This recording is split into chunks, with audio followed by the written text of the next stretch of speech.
Okay, so that fabric texture we are going to use on our couches inside of this scene. So we need to UV map those little suckers so that we can get them right.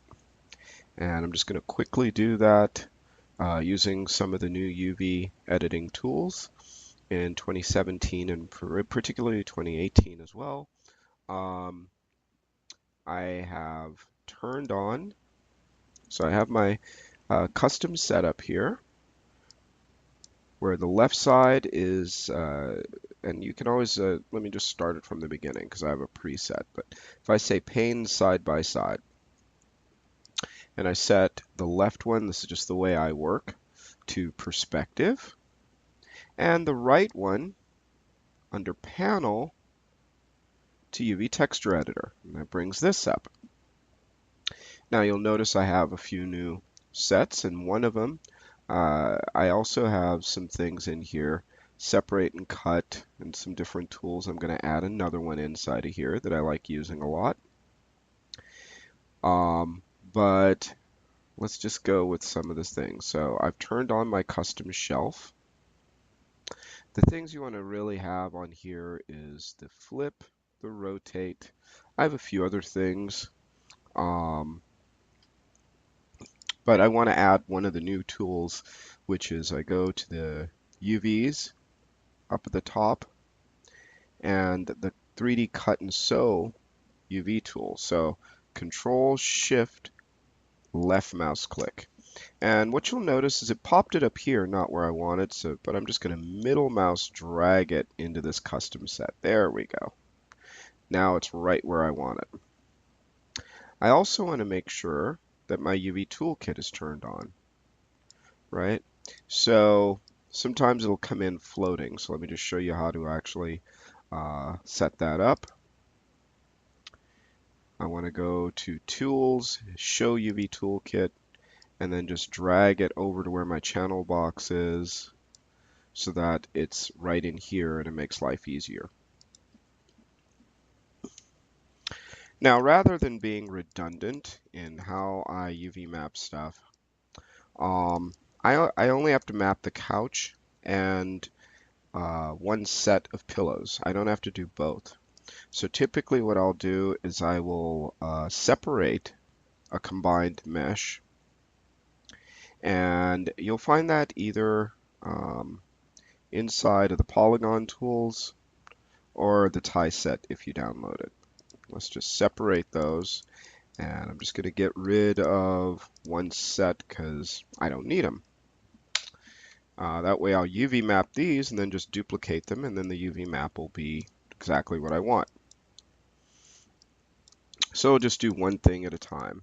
Once we've modeled the cushions exactly the way we want them, then we have to UV map, lay them out so that they are set up inside of here the way we want. Now, I can keep my cushion here.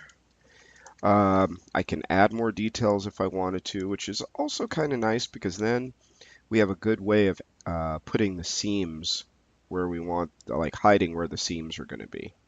Okay, so on a fabric object, it's not a big, you know, big deal, but it's kind of nice because you actually get to hide seams where you'll have something popping up. So let me show you what I mean. I have my little pillow. I'm gonna isolate it. I'm just gonna add a little detail to it that will, number one, oops, I see some faceted edges. Let's just mesh display, soften the edges. Now all the edges are soft. And I'm just going to add a little bit of detail to it. So what I'm going to do is I'm going to go to my UV toolkit, and under the cut and sew, actually I could do this a few different ways. I can either add an edge in actually through the modeling tools. So let's just go into quad draw.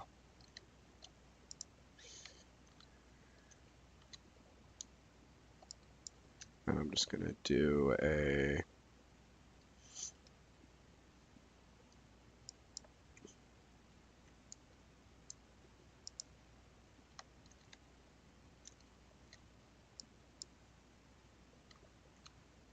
hold down Control with the quad draw. And you see that can add a basically a loop to it. Okay. And I'm going to show you why this is kind of cool, because I can go here, add one, go down here, add one. Doesn't seem like much, but now I'm going to go to my Move tool, Face Mode, click,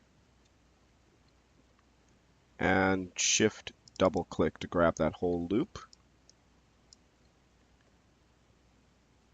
And I could do the same down here, Shift, Shift double click, and I've grabbed both loops like that all the way around. And I'm going to extrude those out. And I can either do it just by grabbing the blue arrow and just pulling them out a little bit like that. That's not too bad. And I could even, actually that's fine. We'll just leave it there. And if I press 3 so you can see the smooth, what you'll see is that I've made this stitching seam going around it. I just want to tighten that up a little bit, so what I'm going to do is wherever there's that, where I want that to be a harder edge, I'm going to go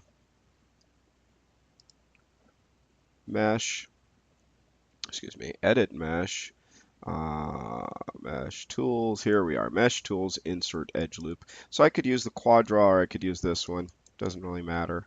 You're doing the same thing, but I just want to put an edge on either side of where that meets, that extrusion I put in. And what that does is that gives it more, I don't want it on top of it, I just want it right next to it. And what that's going to do is when I smooth this guy out, it's going to hold that detail. And it's going to make it a lot easier for it to retain that nice shape and that seam. So now, there we go. Press 3 and turn off that, and we have something like this. That looks pretty good. I like that. Okay. If you're nitpicky about this, we can always grab both of those and then with a soft select just scale them away from each other. Um, that's not a big deal, or I could just grab, just so you could see, turn on soft select, tighten that up, and then I could just pull that out if that's really bothering me. I would just do it to all of the corners if need be. But you get the idea. But I'm not too worried about that right now. Okay.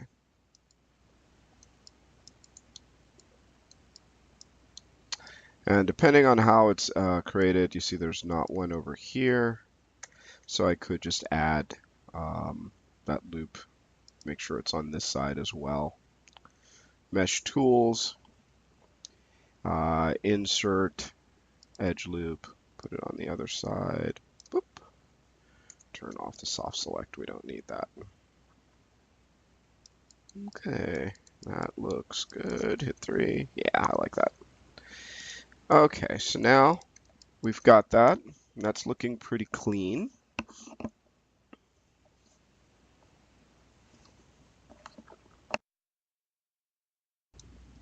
Okay, so now what we're going to do is I am going to smooth it just so it doesn't look so wonky. So I'm just going to go Mesh Smooth. Now it's permanently smoothed out.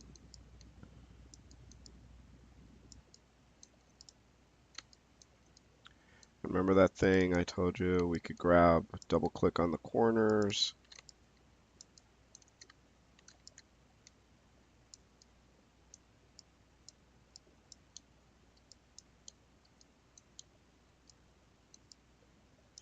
Oh, I see. Because they're looping around, that's okay. So I'm just going to grab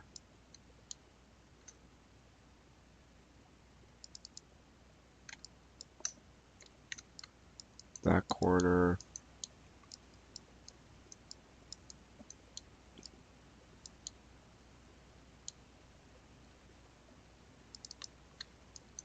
that corner,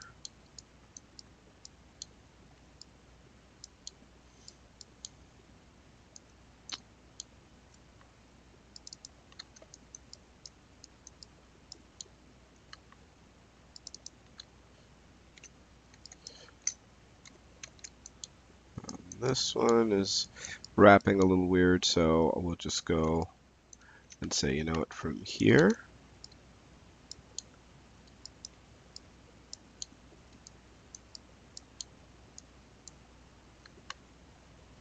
to here. Cool.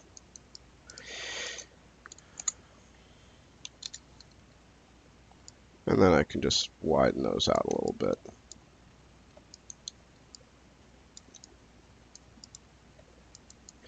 If it looks like, oh wow, that's hard, remember you can just go in and I could just find the curves that are doing that and then just soften them.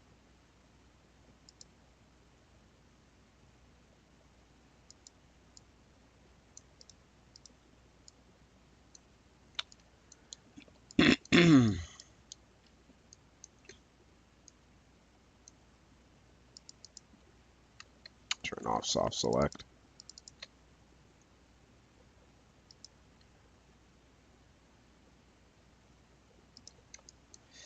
Okay, that's good enough. So we have this, and now I want to UV map this, and this is the real quick part. So we've got back to here, and I'm going to turn on my texture checker map.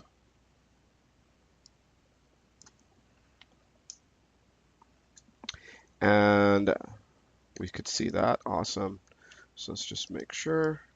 We see there's some stretching and we have to wrap this out. So what I want to do is basically lay this out so that where those seams are, I can cut this and then UV map it. So the top will be a planar map, you know, like flat. Going around the sides, we can do that a few ways, but I'm just going to use that 3D cut and sew. And okay, so we got an edge there, which is what I want. And now I want an edge here. I'm going to grab that, double click, and you see that wraps around. And right now, because of some of the loops, it's acting a little wonky, but that's okay. We'll fix that. So now we've cut that. And I have to do the bottom as well.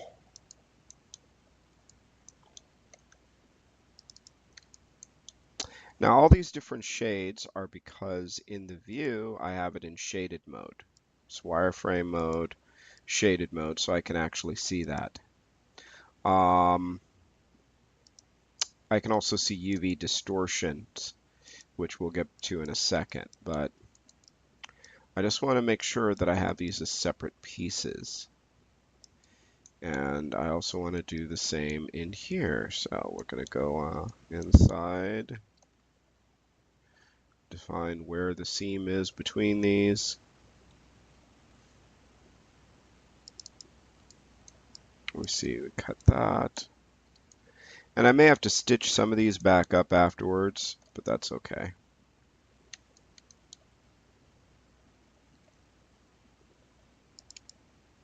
Cut that. Good, that's going all the way around. Do the same for the bottom.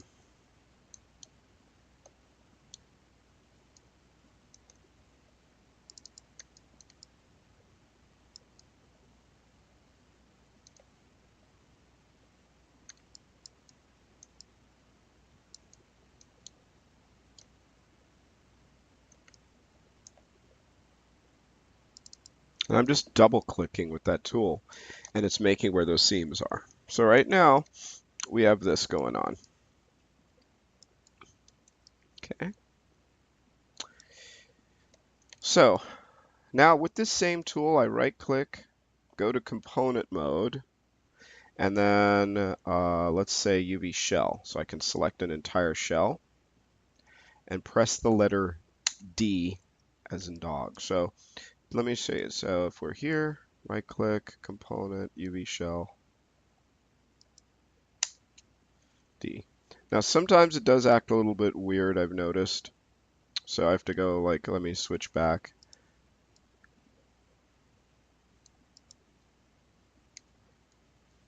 And if that's giving me grief, then that's fine. So I noticed that it's a little bit weird. Sometimes it likes to work that like pressing D is supposed to like tell it, hey, I want to actually take this and then just unwrap it. And if it's giving you grief, then that's all right. So what we can do is this. I'm gonna go to my move tool, right? And this is where the UV toolkit comes in. So I can select by shell. And then I can actually go into where it says unfold. And I can either use the optimize. Let me see that. Let's go to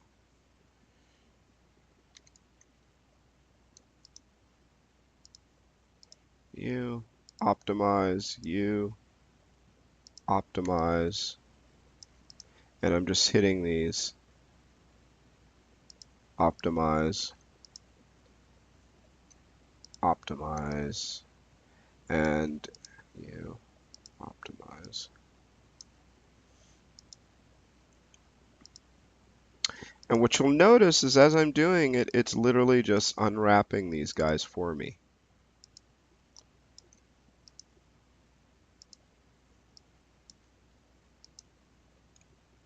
Pressing G will do the last function that you just did. So if it was optimized, then it's going to optimize it. And what I want is just something that's consistent. So we see, actually, that's pretty good. But all this stuff has to fit in the 0 to 1 space. Now, fortunately,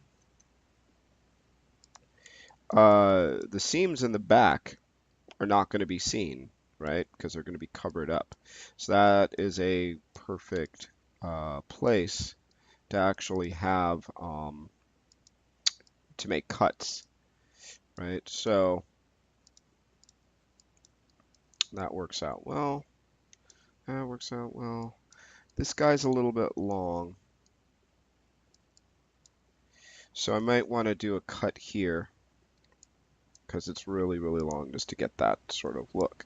And trying to get the texture consistent with this big guy there is going to be a little difficult. It's not the best solution. So what I could do is just go and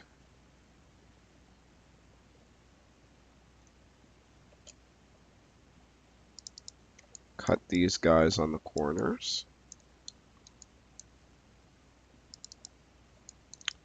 Okay. And now it's cut, you see here and here.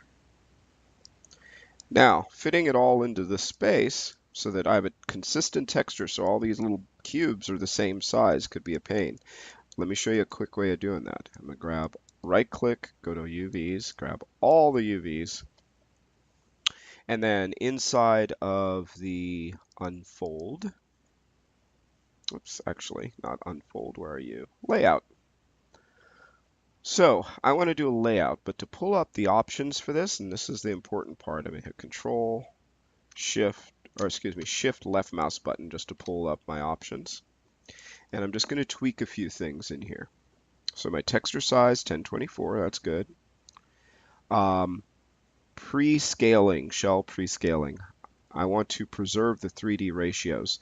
And what that means is that by checking that, it's going to look at how big all these shapes are relative to each other in 3D space, and it will scale each of the individual shells so the textures are consistent across the surface.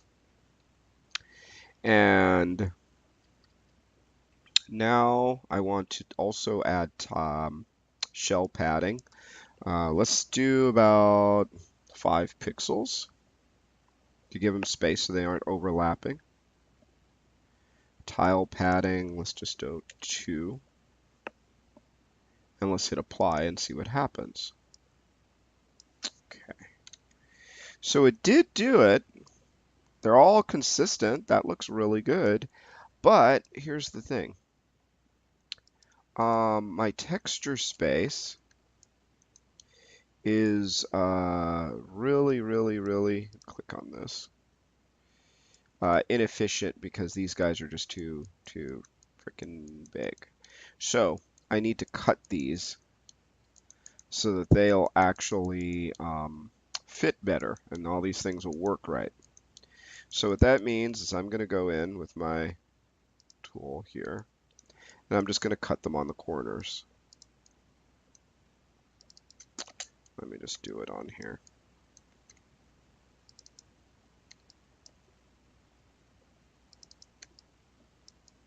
And that's so that they won't extend as far as they are.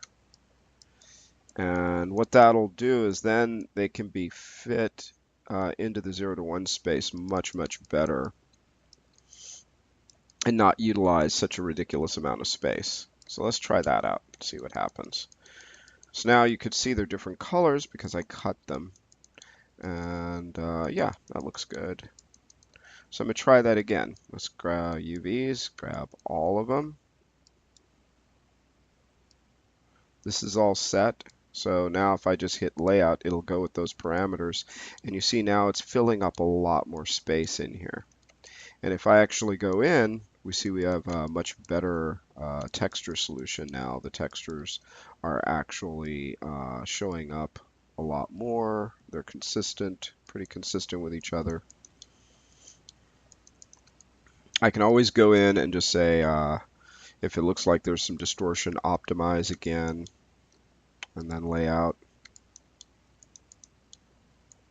There's a little bit of bending, but that's okay.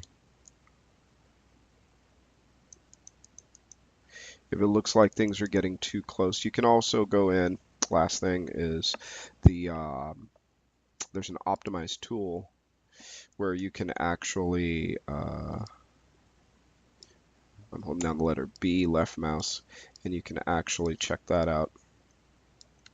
You can actually fix distortion just by running this tool over areas that look like they're a little bit wonky. Right. So if there's some areas that are like, wow, that's really kind of acting weird, I can kind of start to optimize these guys a little more. And it's a good idea. Sometimes it causes more issues than it should, but for the most part, it works out really well. So I'm just going to see if this will work. Let's try that. A nice big wrap around. There we go. And you see that's fixing some of that distortion. Awesome. And now I can just go in, do one last run of the layout just to make sure. And sometimes I might manually have to move some things around if I don't like the way they are. Like if I take this guy, move it over. Oops, jinkies. Come back here to shell. Move that over. Is it making a big difference? Is it not? That kind of stuff. If I rotate these guys so they're vertical, could I scale everything up? But in either case, let's just say that we'll call that a winner. And then I'd be able to go to the next thing.